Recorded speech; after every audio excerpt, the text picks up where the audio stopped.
واللہ ما طلعت شمس ولا غربت.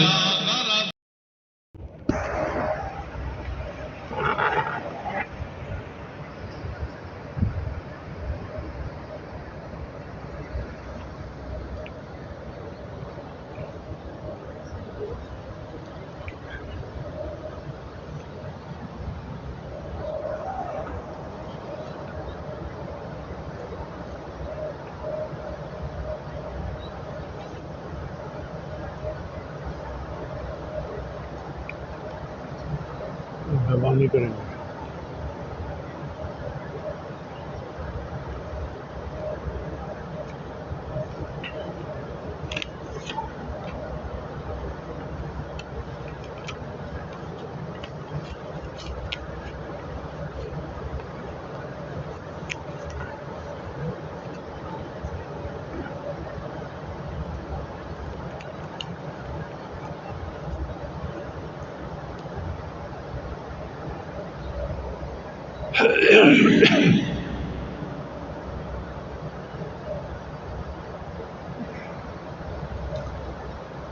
الحمد للہ وکفا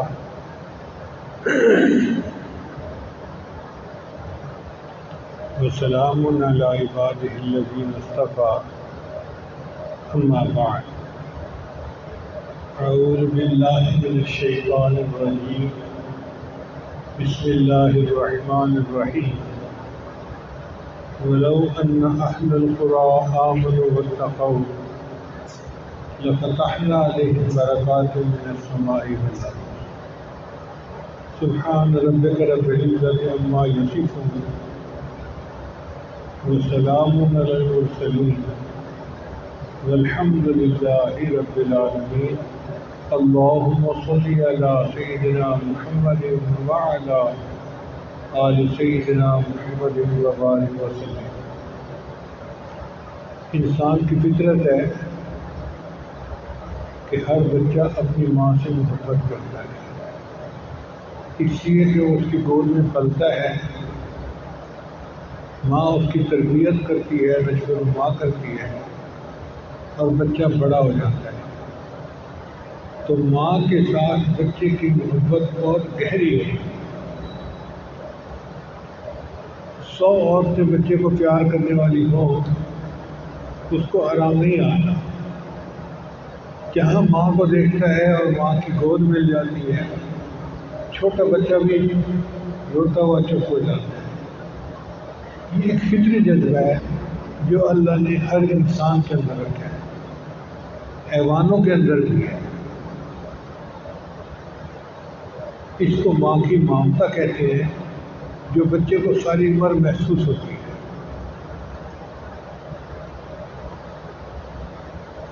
اور یہ محبت زندگی میں کم نہیں ہوتی بلکہ وقت کے ساتھ بڑھتی ہے. اب یہ فطری جذبہ جب اللہ نے انسان کو عطا کیا تو یہ بات ذہن میں رکھیں کہ ہر انسان کی 3 مائیں ہوتی ہیں. ایک ماں جس نے اس کو جنم دیا اور جس کی گود میں اس کی پرورش پائی اور بڑا ہوا، جس کا دودھ پیا، یہ ماں ہے. اور دوسری ماں کہلاتی ہے وہ مدرسہ، وہ اسکول جہاں بچہ پڑھتا ہے، اس کو مادر علم بھی کہتے ہیں. یہ بچہ جاہل تھا، اسکول مدرسے میں آیا تو اس کو علم حاصل ہوا، اس کے اندر اخلاق آئے، انسانیت آئی، شعور آیا. تو یہ مدرسہ مسجد، یہ مدرسہ اور سکول بھی اس کے لیے ماں کی مانی ہے. اسی لیے ہر بچے کو اپنے علمی درسگاہ کے ساتھ محبت ہوتی ہے. مجھے یاد ہے ہم پرائمری اسکول سے پڑھ کر جب ہائی اسکول جانے لگے تو ہم بہت روئے کہ یہ اسکول ہے جہاں ہم آئندہ نہیں آئیں گے، نہ استادوں سے ملیں گے، اب ہم دوسری جگہ چلے گئے. وجہ کوئی نہیں تھی، بچے تھے، لیکن ایک فطری تعلق تھا، اس وجہ سے رو رہے تھے. پھر جب ہائی اسکول سے ہم کالج جانے لگے تو پھر روئے. کہ جی ہم اسکول چھوڑ دیں گے، آج آخری دن ہے، اب ہم کالج جایا کریں گے۔ پھر جب کالج سے یونیورسٹی گئے تو پھر روئے، ہم اس کالج کو چھوڑ رہے ہیں، اب ہم یہاں نہیں آئیں گے۔ انسان کو تعلق ہو جاتا ہے نا۔ تو یہ مادر علمی کے ساتھ ہر بچے کا ایک تعلق ہوتا ہے۔ چنانچہ جس ادارے سے اس نے علم کی تکمیل کی ہو، ساری زندگی اس سے تعلق رہتا ہے اور رہنا چاہیے۔ وہاں کے اساتذہ کے ساتھ، وہاں کے ماحول کے ساتھ، وہاں انسان کو اپنائیت محسوس ہوتی ہے۔ کیوں؟ کہ اس کے اندر ماں کی محبت کا ایک رنگ ہوتا ہے۔ ایک تیسری ماں ہے جس کو مادر وطن کہتے ہیں۔ ہم جہاں پیدا ہوئے اور جس ملک میں ہم نے پرورش پائی، تعلیم پائی، اس ملک کا بھی ہمارے اوپر حق ہوتا ہے، اور انسان کو اپنے وطن کے ساتھ ایک کتنی محبت ہوتی ہے، ہر انسان کو ہوتی ہے۔ اس کا اندازہ آپ ان لوگوں سے کریں جن کو بیرون ملک میں نوکریاں کرنی پڑتی ہیں کہ وہ اپنے وطن کو کتنا یاد کرتے ہیں، اپنے وطن کو کتنا مس کرتے ہیں۔ حالانکہ ان کے وطن کے اندر اتنی آسائشیں نہیں ہیں، سہولتیں نہیں ہیں، مگر محبت اپنی جگہ ہوتی ہے۔ اللہ تعالیٰ نے ہمیں ایک بہت پیارا ملک دیا جس کا نام ہے پاکستان۔ یہ پاکستان کا لفظ فارسی کا لفظ ہے۔ پاک کا مطلب ہے طیبہ، اور ستان کا مطلب ہے شہر، مدینہ۔ یعنی عربی میں ہم پاکستان کا ترجمہ کریں تو مدینہ طیبہ بنتا ہے۔ تو اللہ تعالیٰ نے یہ پاک ملک ہمیں دیا، یہ اللہ کی نعمتوں میں سے ایک بڑی نعمت ہے۔ اس کی خاطر ہمارے اکابرین نے کتنی قربانیاں دی، ہمیں تو تاریخ ہی یاد نہیں ہے۔ آج کل کے دور میں اپنے بچوں کو تاریخ یاد دلانے کی ضرورت ہے کہ کس طرح یہاں پر انگریز فرنگی جو ہے وہ حاکم تھا اور مسلمان ان کے محتاج تھے۔ 1857 میں ہمارے بزرگوں نے جنگ آزادی کی ابتدا کی، پھر یہ تحریک چلتی رہی، تحریک ریشمی رومال، تحریک ترک موالات اور تحریک خلافت، یہ سب تحریکیں ہوئی، اس میں بڑی قربانیاں دی گئی، اور بالآخر ایک وقت آیا کہ انگریز اس بات پہ رضامند ہو گیا کہ ٹھیک ہے، ہم مسلمانوں کو ان کی اکثریت والی آبادی دے دیتے ہیں، الگ ملک بنا دیتے ہیں، اور ہندوؤں کو الگ ملک بنا دیتے ہیں۔ تو 14 اگست کو پاکستان وجود میں آیا اور 15 اگست کو ہندوستان وجود میں آیا۔ یعنی یوں سمجھیں کہ یہ جڑواں بھائی ہیں، مگر ان میں ایک بھائی بڑا ہے اور ایک بھائی چھوٹا ہے۔ اب یہ اللہ تعالیٰ کی ایک نعمت ہے جو اللہ نے ہمیں عطا کی ہے، ہمیں نعمت کی قدردانی کرنی چاہیے۔ دیکھیں ہمارے اس ملک میں کیا کیا نعمتیں اللہ نے ہمیں عطا کی ہیں۔ ہم اگر اپنے دین پر عمل کرنا چاہیں، ہمیں کوئی نہیں روکتا، کوئی نہیں کہتا تم نے داڑھی کیوں رکھی، کوئی نہیں کہتا تم نے ٹوپی کیوں سر پہ رکھی، تم نے پگڑی کیوں باندھی، تم نے لمبا کرتا کیوں پہنا ہوا ہے۔ یہ ہمارا ملک ہے، ہم دین کے مطابق اگر رہیں گے تو ہمارے لیے یہاں پر آسانی ہے۔ بیرون ملک میں ایسا نہیں ہوتا۔ رشیا میں جب رشیا نے مسلمان ریاستوں پہ قبضہ کر لیا تو اس نے وہاں قانون بنا دیا کہ کوئی بندہ جس کی داڑھی کالی ہوگی وہ اس کو داڑھی رکھ ہی نہیں سکتا۔ داڑھی رکھنے کے لیے سفید داڑھی کا ہونا شرط کر دیا، اور کوئی لڑکی جس کی شادی نہیں ہوتی وہ سر کے اوپر کپڑا نہیں رکھ سکتی۔ نتیجہ کیا ہوا کہ کنواری لڑکیاں سب ننگے سر پھرتی تھیں۔ اور پھر اس نے کہا کہ ڈھیلا ڈھالا لباس نہیں پہن سکتے، چنانچہ وہاں کے علماء کو بھی پینٹ شرٹ پہننی پڑی۔ اب آپ بتائیے کہ عالم ہو اور اس کو قانون کی مجبوری کی وجہ سے داڑھی کٹوانی پڑے اور پینٹ شرٹ پہننی پڑے تو کیا دین کا مزہ ہے؟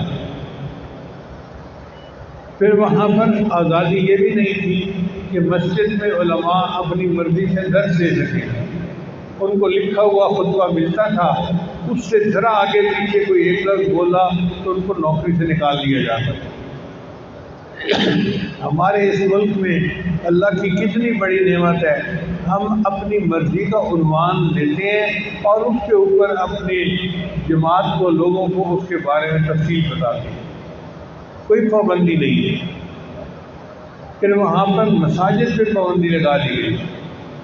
چنانچہ میں سن پیٹر برگ ایک شہر ہے رشیا کا، وہاں گیا تو مسجد کے ساتھ والے گھر میں مجھے رہائش دی گئی اور اس کے ساتھ امام صاحب کا گھر تھا۔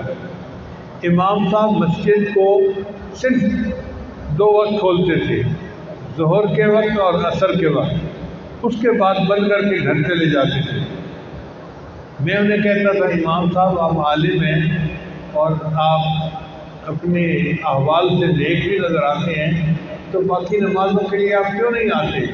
اس نے کہا جی حکومت نے پابندی لگائی ہوئی ہے کہ مغرب، عشاء اور فجر اندھیرے کی نمازیں ہیں اور اندھیرے میں مسجد نہیں کھول سکتے۔ اب بتائیے کہ وہاں لوگ کیا دین کے مطابق رہیں گے جہاں 3 نمازیں پڑھنے کے لیے مسجد کھولنے کا حکم ہی نہیں ہے۔ ہمارے ہاں اللہ کے فضل سے مسجدیں 24 گھنٹے کھلی رہتی ہیں، دن ہو رات ہو، کوئی بندہ کسی وقت مسجد میں آئے اور عبادت کرنا چاہے تو اس کو عبادت کرنے کا حق حاصل ہے۔ اللہ نے یہ نعمتیں ہمیں دی ہیں۔ اس ملک میں ہماری بچیاں برقعوں میں، دوپٹوں میں گھر سے باہر جاتی ہیں، کوئی ان کو روکتا نہیں ہے کہ تم نے سر پہ کیوں کپڑا کیا ہوا ہے، ان کو اجازت ہے کہ وہ حجاب کے اندر اپنی زندگی گزاریں۔ تو یہ نعمتیں جو ہمیں یہاں میسر ہیں یہ دنیا میں ہر جگہ نہیں ہیں، اس کی قدر کرنی چاہیے اور اس وجہ سے ہمیں اپنے ملک سے زیادہ محبت کرنی چاہیے۔ حضرت علی جان فرمایا کرتے تھے جس بندے کو 5 نعمتیں مل جائیں وہ سمجھے مجھے ساری دنیا کی نعمتیں مل گئی۔ کون کون سی 5 نعمتیں؟ فرمایا کرتے تھے شکر کرنے والی زبان، ذکر کرنے والا دل، مشقت اٹھانے والا بدن اور نیک بیوی اور وطن کی روزی۔ یہ 5 نعمتیں ہیں، شکر کرنے والی زبان، ذکر کرنے والا دل، مشقت اٹھانے والا بدن، نیک بیوی اور وطن کی روزی۔ وہ خوش نصیب لوگ ہیں جن کو اللہ نے اپنے وطن میں روزی عطا فرما دی۔ جن لوگوں کو بیرون ملک جانا پڑتا ہے وہ کیسے اپنے ماں باپ، بہن بھائیوں سے دور ہوتے ہیں، بیوی بچوں سے دور ہوتے ہیں اور کتنا ان کی یاد میں تڑپتے ہیں، اس کو عام آدمی سمجھ ہی نہیں سکتا۔ پھر بیچارے سال بعد وہ ایک چکر لگاتے ہیں اور کئی تو سالوں وہاں پھنسے رہتے ہیں بیرون ملک میں، کئی سال کے بعد چکر لگتا ہے۔ ہمیں اگر اللہ نے اپنے وطن میں روزی دی ہے تو ہم اس پر اللہ کا جتنا شکر ادا کریں اتنا کم ہے۔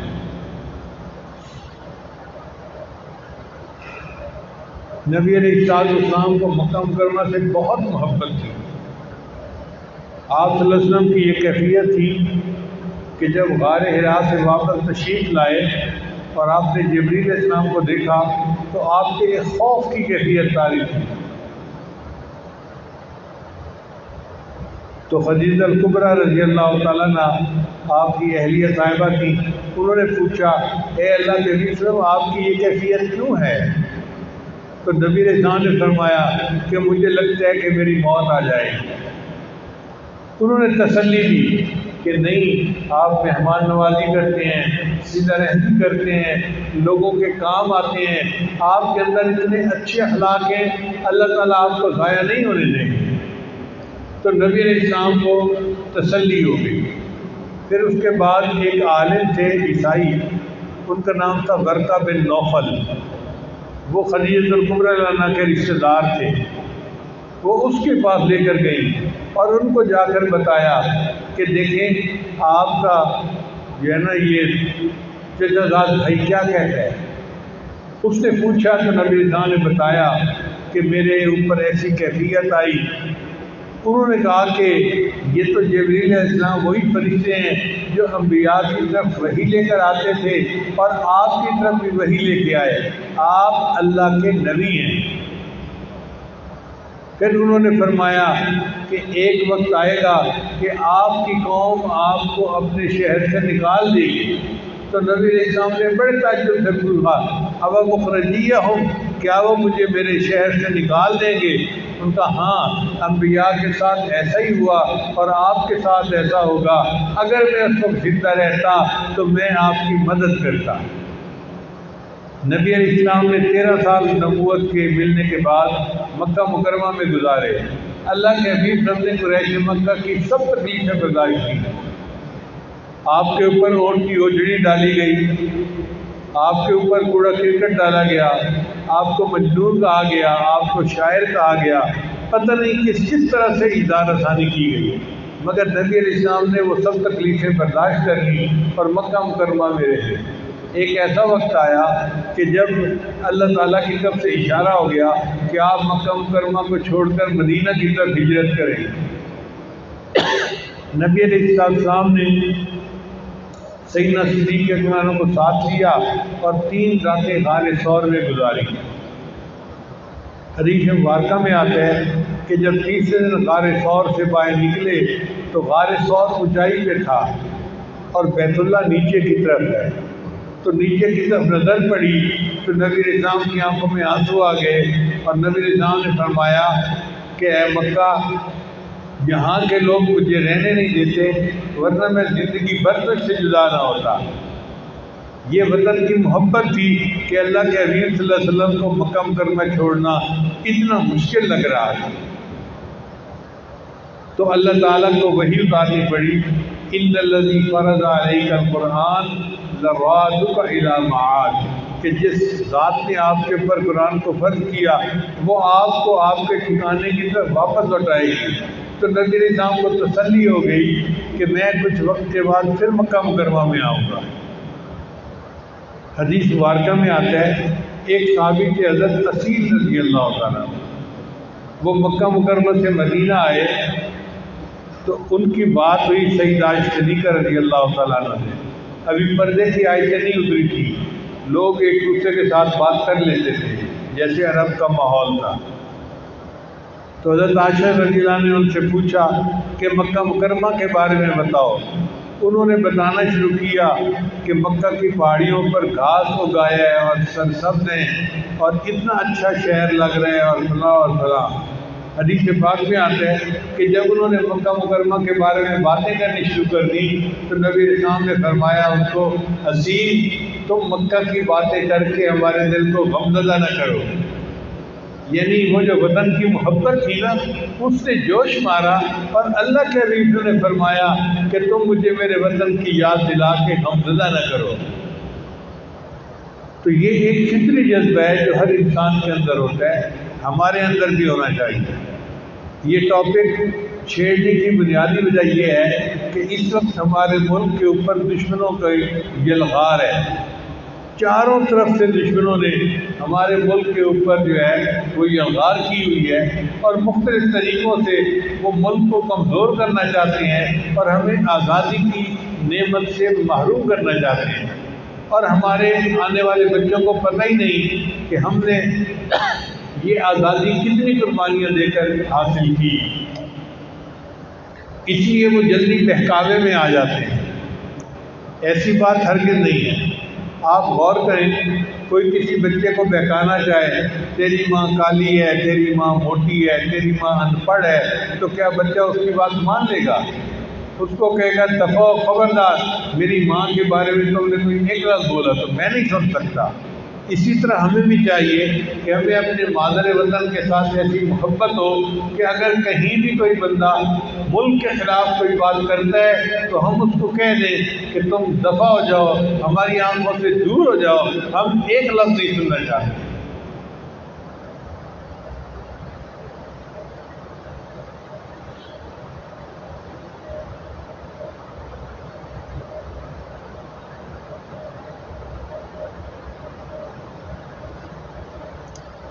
اللہ تعالیٰ نے ہمیں ایسا پیارا ملک دیا ہے جس میں 4 الگ الگ موسم ہیں، سردی، گرمی، خزاں، بہار، الگ الگ موسم ہیں۔ دنیا کے بہت سارے ملکوں میں سردی ہے، گرمی نہیں ہے، بہت سارے ملکوں میں گرمی ہے، سردی نہیں ہے، کہیں پہ بہار ہے تو خزاں نہیں ہے۔ ہمارے ملک میں 4 موسم ہیں اور اللہ کے فضل سے ہر طرح کا پھل، سبزیاں ہمارے ملک میں میسر ہیں۔ آپ غور کریں کہ جب گرمی آتی ہیں تو سب سے پہلے ہمیں سندھ کے علاقے سے سبزی آنی شروع ہو جاتی ہے، پورے ملک کو سبزی وہاں کی زمینیں دیتی ہیں۔ پھر جب گرمی اور بڑھ جاتی ہے تو پنجاب میں ذرا کم گرمی ہوتی ہے، پھر یہاں سے سبزی شروع ہو جاتی ہے۔ فروری، مارچ، اپریل پنجاب پورے ملک کو سبزی پہنچاتا ہے۔ پھر جب یہاں مئی میں گرمی شروع ہو جاتی ہے تو سرحد کا نمبر آ جاتا ہے، وہاں جو کہ پہاڑی علاقہ ہے، ٹھنڈی جگہ ہے، وہاں کی سبزی پورے ملک کو جاتی ہے۔ جب بہت زیادہ گرمی ہوتی ہیں، جیسے جولائی اگست بہت زیادہ گرمی ہے، تو اس وقت سرحد کے ساتھ پھر کوئٹہ سے بھی سبزی شروع ہو جاتی ہے کیونکہ وہ ٹھنڈا علاقہ ہے۔ پھر جب ستمبر اکتوبر آتا ہے پھر سندھ سے شروع ہو جاتی ہے، پھر پنجاب سے، پھر سرحد سے، پھر کوئٹہ سے۔ اللہ نے ہمیں ایسا ملک دیا کہ جس میں کہیں نہ کہیں سے سبزی اور پھل پورے ملک میں پہنچ رہے ہوتے ہیں۔ آپ دیکھیں آم کا سیزن ہوتا ہے تو سرحد میں آم نہیں ہوتے، لیکن پاکستان کے آم آپ گلگت میں بھی جا کر کھائیں گے، پاکستان کے آم آپ چترال میں بھی جا کر کھائیں گے۔ کیوں کہ اللہ تعالیٰ نے ایک نعمت دی ہے، وہ پورے ملک کو پہنچ جاتی ہے، اس لیے یہ ہمارا ملک بہت سستا ملک ہے۔ آپ باہر دنیا میں جائیں تو آپ کو ایک کوک کی بوتل جو ہے وہ $1 کی ملے گی، اگر کم سے کم بھی آپ پوچھیں۔ $1 150 بنتا ہے، اور یہاں پر اگر کوک کی بوتل آپ ڈھونڈنا چاہیں تو آپ کو 10-15 روپے میں مل جائے گی۔ کہاں 10-15 روپے اور کہاں 150 روپے۔ اگر آپ کھانا کھانا چاہیں تو آپ کو $5-10 میں ہر جگہ کھانا ملے گا۔ اللہ نے ہمیں ایسا ملک دیا کہ آج بھی آپ لاہور چلے جائیں تو کئی ریڑھیوں کے اوپر دال چاول کی پلیٹ 15-20 روپے کی ملتی ہے، 15-20 روپے کی چاول کی پلیٹ مل جاتی ہے، اور دفتر والے نوجوان دوپہر کو کھانا وہیں پہ کھاتے ہیں۔ اتنی سستی چیزیں، اور ڈالر کے اونچ نیچ ہونے سے ہماری سبزی پھلوں پہ کوئی فرق نہیں پڑتا۔ الحمدللہ میں جب بھی ذرا باہر کی طرف نکلتا ہوں تو ریڑھیوں کے اوپر جو پھلوں کو دیکھتا ہوں تو اللہ کا شکر ادا کرتا ہوں کہ اے اللہ آپ نے ہمیں کتنا اعلیٰ ملک دیا اور کتنی نعمتیں ہمیں عطا فرمائی۔ ہمارے بچے آج پھل کھا کے گزارا کرتے ہیں، کوئی ریڑھی امرود سے بھری ہوئی ہے، کوئی آم سے بھری ہوئی ہے، کوئی سیب سے بھری ہوئی ہے، کوئی جامن سے بھری ہوئی ہے۔ مختلف طرح کے پھل ہیں جو اللہ نے ہمیں کھانے کے لیے عطا فرمائے۔ اسی طرح مختلف کی سبزیاں ہیں جو اللہ نے ہمیں عطا فرمائی۔ پھر ان کے علاوہ ایک بڑی نعمت ہمارے پاس کیا ہے کہ ہمارے ہاں دینی تعلیم کے لیے مدارس موجود ہیں۔ ہر ملک کے اندر مدرسے نہیں ہیں، یہ اللہ تعالیٰ نے پاکستان کو، یہ چند اور ایسے ملک ہیں جن کو یہ موقع دیا کہ ہمارے یہاں ہزاروں مدارس کام کر رہے ہیں۔ بچیوں کی تعلیم کے ہزاروں مدارس ہیں اور بچوں کی تعلیم کے ہزاروں مدارس ہیں۔ وفاق المدارس کے تحت لاکھوں طلباء ہر سال قرآن و حدیث کی تعلیم حاصل کرتے ہیں اور اپنے آپ کو زیور تعلیم سے آراستہ کرتے ہیں۔ یہ اللہ تعالیٰ کی اتنی بڑی نعمت ہے، چنانچہ باہر ملکوں کے نوجوان عربی کی تعلیم پانے کے لیے پاکستان آتے ہیں۔ آپ دیکھیں تبلیغ کا مرکز کہاں ہے؟ پاکستان میں، رائے گنج میں۔ تو پوری دنیا کے اندر جو دین کا کام ہو رہا ہے اس کا مرکز پاکستان میں ہے۔ ذکر و سلوک کے مراکز آپ کو پاکستان میں نظر آئیں گے، جتنی خانقاہیں پاکستان میں ہیں اتنی دوسرے ملکوں میں نہیں نظر آتی. تو اللہ تعالیٰ نے ظاہری علم اور روحانی علم کے مراکز بھی اسی ملک میں پیدا کیے، اس لیے کہ اللہ تعالیٰ اس ملک کے مسلمانوں سے کوئی کام لینا چاہتے ہیں. آنے والے وقت میں ایک وقت آئے گا کہ غزوۃ الہند ہوگی، کب ہوگی کیسے ہوگی یہ اللہ جانتا ہے، لیکن اتنی بات پکی ہے کہ نبی علیہ السلام نے فرمایا کہ غزوۃ الہند میں اللہ مسلمانوں کو فتح عطا فرمائے گا، اور اس کے بعد ہندو طریقے پر دنیا میں کہیں عبادت نہیں ہوگی، ہندوستان کے ٹکڑے ہو جائیں گے. اللہ تعالیٰ ہمارے اس ملک کو سلامت رکھے اور ہمیں آزادی کی قدر کرنے کی توفیق عطا فرمائے. یہ بہت بڑی نعمت ہے. اللہ کی نعمتوں کی انسان جب بے قدری کرتا ہے تو پھر اللہ تعالیٰ نعمتوں سے محروم کر دیتے ہیں. ہم اس نعمت کی قدر کریں تاکہ اللہ تعالیٰ ہمیں آزادی کی نعمت عطا فرمائے رکھے، اور جو ہمارے اور ہمارے ملک کے دشمن ہیں اللہ تعالیٰ خود ہی ان کو ستیانات فرما دے، اور ہمارے اس پیارے ملک کی اللہ تعالیٰ حفاظت فرمائے. پھر دیکھیں اس ملک کو اللہ تعالیٰ نے پانی کی نعمت عطا فرمائی. 5 دریا تو وہ ہیں جو پنجاب سے نکلتے ہیں، اس کو پنجاب کہتے اس لیے ہیں. پنج کا مطلب 5 اور آب کا مطلب پانی، یعنی 5 دریا ہیں جو پنجاب سے گزرتے ہیں، اور اللہ تعالیٰ کے فضل سے وہ ہماری زمینوں کو سرسبز اور شاداب کرتے ہیں.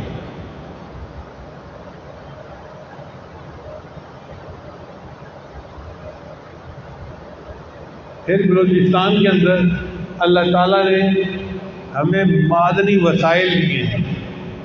وہاں پہ سنگ مرمر کے پہاڑ ہیں، پورے کے پورے پہاڑ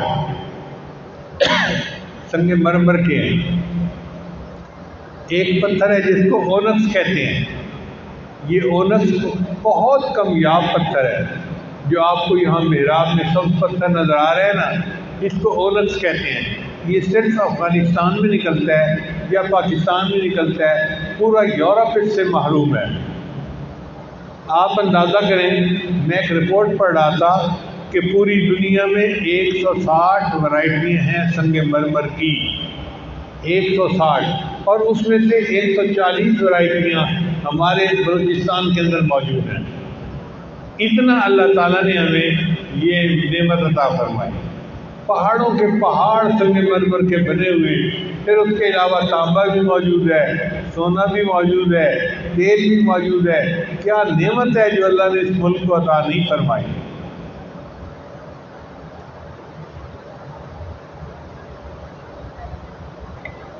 پھر سرحد کے اندر کچھ پہاڑ ہیں جن کے اندر یورینیم ہے.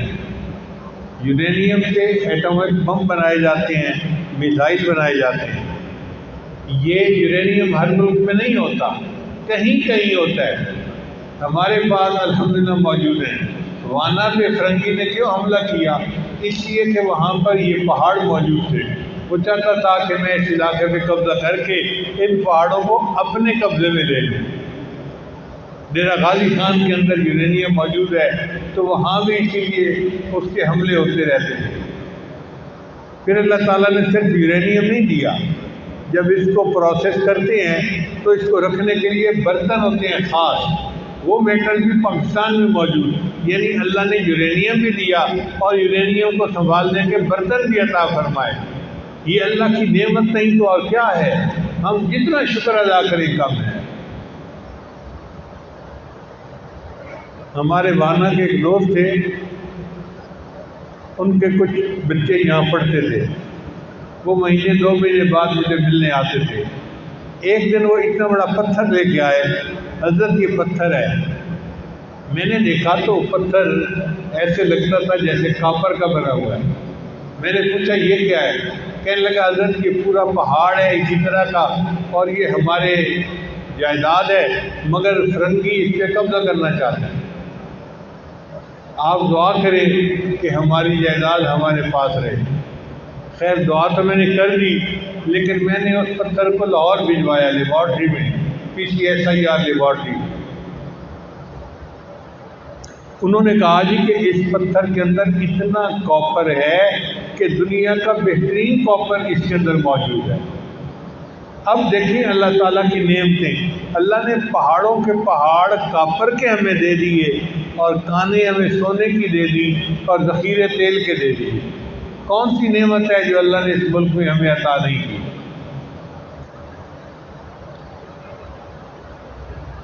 پھر دیکھیے ہمارے پاس سمندر بھی ہے، ہر ملک کو سمندر نہیں لگتا۔ وسط ایشیا کی جتنی ریاستیں ہیں ان کو سمندر نہیں لگتا، لہٰذا وہ پریشان ہے کہ ہمیں سمندر تک راستہ ملنا چاہیے۔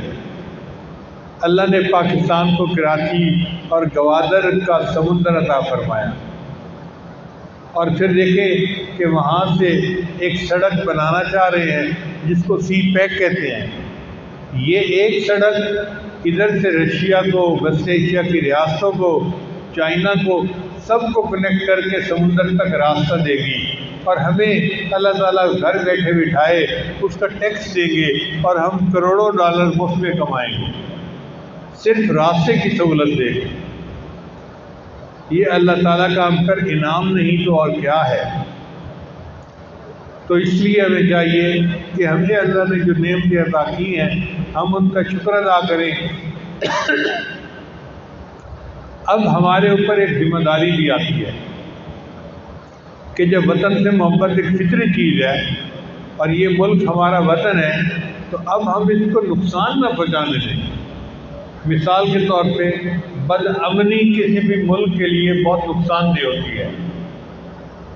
حضرت ابراہیم علیہ السلام نے مکہ مکرمہ کے لیے دعا مانگی تھی، رب اجعل ھذا البلد آمنا، اے اللہ اس ملک کو امن والا ملک بنا دے۔ اللہ نے الحمدللہ اللہ تعالیٰ نے الحمدللہ دعا کو قبول فرما لیا اور حرم کو اللہ نے امن والا بنا دیا۔ ہم بھی اللہ سے دعا کرتے ہیں کہ اللہ تعالیٰ ہمارے اس ملک کو امن کا گہوارہ بنا دے۔ آپ جہاں دیکھیں کہ کوئی بندہ امن کے خلاف کوئی بات کر رہا ہے یا اس کا ارادہ نظر آ رہا ہے تو آپ فوراً حکام کو بتائیں، اس کا ساتھ نہ دیں، اپنے ملک کی حفاظت کریں۔ اس ملک میں امن کو قائم رکھنا یہ ہماری ذمہ داری ہے۔ جو امن قائم کرنے والے لوگ ہیں ہم ان کا ہاتھ مضبوط کریں تاکہ ہمارا ملک پر امن ملک رہے۔ افراتفری کے اندر کوئی عبادت نہیں کر سکتا، امن اس کے لیے ضروری ہوتا ہے۔ تو ایک تو ہم امن جو ہے اس کو پیدا کرنے کے لیے کوشش کریں، اور دوسرا یہ کہ ہمیں اگر کوئی بہکانا چاہے تو ذاتی مفاد کی خاطر ملک کا نقصان نہ کرنے دیں کسی کو۔ بعض دفعہ ہمیں تاریخ کا پتہ نہیں ہوتا تو بیرون ملک کے جو ایجنٹ ہوتے ہیں وہ بہت تھوڑی تھوڑی مفاد پرستی کر کے لوگوں کو ملک کے خلاف بہکاتے ہیں۔ اس ملک میں کیا پڑا ہے، اس ملک میں تو یہ بحران، یہ بحران، یہ بحران۔ بھائی کیوں اس ملک میں کچھ نہیں پڑا؟ ہم اس ملک میں پیدا ہوئے، ہم نے یہاں کی غذا کھائی، ہم بڑے ہوئے، تعلیم پائی، اب اس ملک میں اللہ نے ہر نعمت ہمیں عطا فرمائی۔ آپ دیکھیں ہمارے طلباء یہاں کی یونیورسٹیوں سے پڑھتے ہیں تو امریکہ یورپ میں جا کے بڑی بڑی یونیورسٹیوں میں پوزیشنیں لیتے ہیں۔ اے لیول او لیول کا جو ریکارڈ ہے وہ پاکستان کے بچے بناتے ہیں، اور ہر سال پاکستان کے ایک بچے کا ریکارڈ پاکستان کا دوسرا بچہ توڑتا ہے، دنیا میں کوئی اور نہیں توڑ سکتا۔ یہ اللہ کی کتنی بڑی نعمت ہے کہ ہمارے ادارے جیسے بھی ہیں مگر بچے اتنے ذہین ہیں کہ وہ ان اداروں میں اتنی اچھی تعلیم پا رہے ہیں اور پوری دنیا کے سامنے وہ اپنی علمی جو ہے وہ اس پاور کو منواتے ہیں۔ ہمارے سائنسدانوں نے دیکھو اس ملک میں ایٹامک بم بنا دیا۔ دنیا کے 54-55 ملک ہیں مسلمان، کوئی اور ملک نہیں بنا سکا سوائے پاکستان کے۔ تو یہ ہے نا ہمارے سائنسدانوں کی اللہ کی ان کے اوپر رحمت کہ انہوں نے باوجود پابندیوں کے، باوجود کفر کی تمام سازشوں کے ایٹم بم بھی بنا لیا اور ملک کی حفاظت کو انہوں نے یقینی بنا لیا۔ ہماری افواج کو اللہ جزائے خیر عطا فرمائے. ہماری افواج دنیا کی بہترین فوج ہے.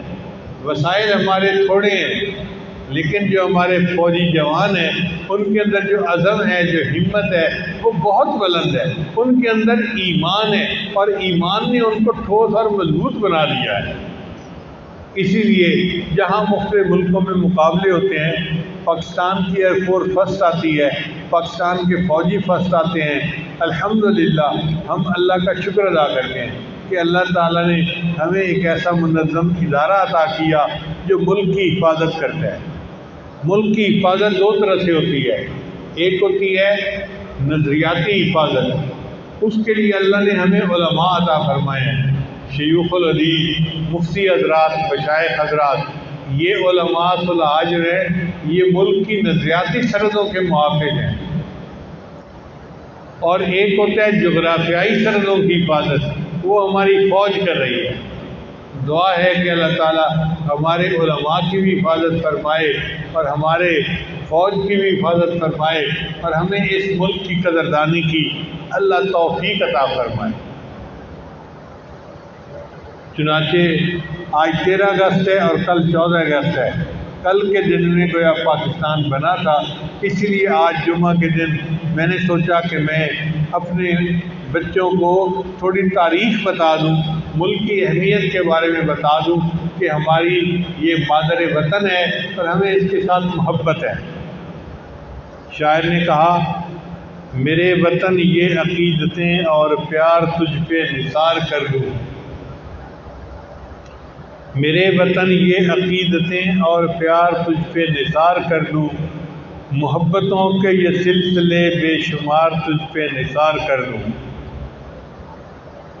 میرے وطن میرے بس میں ہو تو تیری حفاظت کروں میں ایسے، خزاں سے تجھ کو بچا کے رکھوں، بہار تجھ پہ نثار کر دوں. میرے وطن یہ عقیدتیں اور پیار تجھ پہ نثار کر دوں. تیری محبت میں موت آئے تو اس سے بڑھ کر نہیں ہے خواہش، یہ ایک جاں کیا ہزار ہو تو ہزار تجھ پہ نثار کر دوں. یہ اشعار پڑھنے تھے محمد سرور نے، لیکن پھر اینڈ کے اوپر آ کے یہ مجھے کہنے لگا دادا وہ میں نہیں پڑھتا، اس کو ذرا بڑے مجمع سے شاید گھبراہٹ ہوتی تھی تو اس نے میرے ذمہ لگا دیا کہ آپ ہی پڑھ لینا. بہرحال اللہ تعالیٰ ہمارے اس ملک کی حفاظت فرمائے اور ہمیں اس کے ساتھ وفاداری نبھانے کی توفیق عطا فرمائے اور اللہ ہمیں آزادی کی نعمت کی قدر کرنے کی توفیق عطا فرمائے. وآخر دعوانا ان الحمد للہ رب العالمین.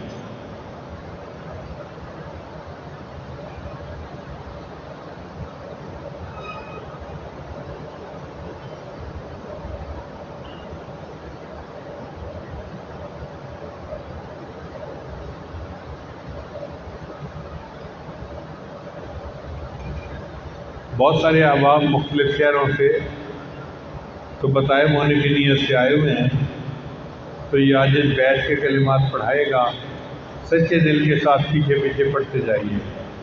پڑھیے بسم اللہ الرحمن الرحیم. لا الہ الا اللہ محمد الرسول اللہ. آمنت باللہ وملائکتہ وکتبہ ورسلہ والیوم الآخر والقدر خیرہ وشرہ من اللہ تعالی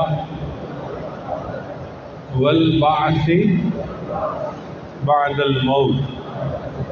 آمنت باللہ کما ہوا باسمائہ وصفاتہ وقبلت جمیع احکامہ اقرار باللسان وتصدیق بالقلب. اشہد ان لا الہ الا اللہ واشہد ان محمدً عبدہ ورسولہ استغفر اللہ ربی من کل ذنب واتوب الیہ برحمتک یا ارحم الراحمین۔ ان کلمات کو پڑھنے سے ہم بیٹھ چکے ہیں۔ چند معمولات ہیں جن کو باقاعدگی سے کریں گے تو اللہ تعالیٰ دل کو منور کریں گے۔ ان میں پہلا عمل ہے 100 مرتبہ استغفار صبح شام پڑھنا، دوسرا ہے 100 مرتبہ درود شریف پڑھنا، تیسرا ہے قرآن مجید کی تلاوت روزانہ کرنا، چوتھا ہے ہر وقت دل میں اللہ کو یاد کرنا، اذکار وال دل یار وال کا مشتاق بن جانا، اور پانچواں عمل جو لب لباب اور نچوڑ ہے وہ ہے مراقبہ۔ مراقبے کا طریقہ یہ ہے کہ جب آپ نماز پڑھ کے فارغ ہوں تو تھوڑی دیر کے لیے اللہ سے لو لگا کے بیٹھیں، اللہ کی رحمت آ رہی ہے، میرے دل میں سما رہی ہے، میرے دل کی ظلمت اور سیاہی دور ہو رہی ہے، اور میرا دل اللہ اللہ اللہ کہہ رہا ہے۔ انشاءاللہ جب ہم اس طرح یکسوئی کے ساتھ مراقبہ کریں گے تو چند دنوں میں آپ کے دل میں اللہ کی محبت بڑھے گی اور آپ اس کی حرارت کو خود محسوس کریں گے۔ دعا ہے اللہ سب کو اپنے مقبول بندوں میں شامل فرمائے۔ وآخر دعوانا ان الحمد للہ رب العالمین۔ سنتیں ادا کر لیجیے۔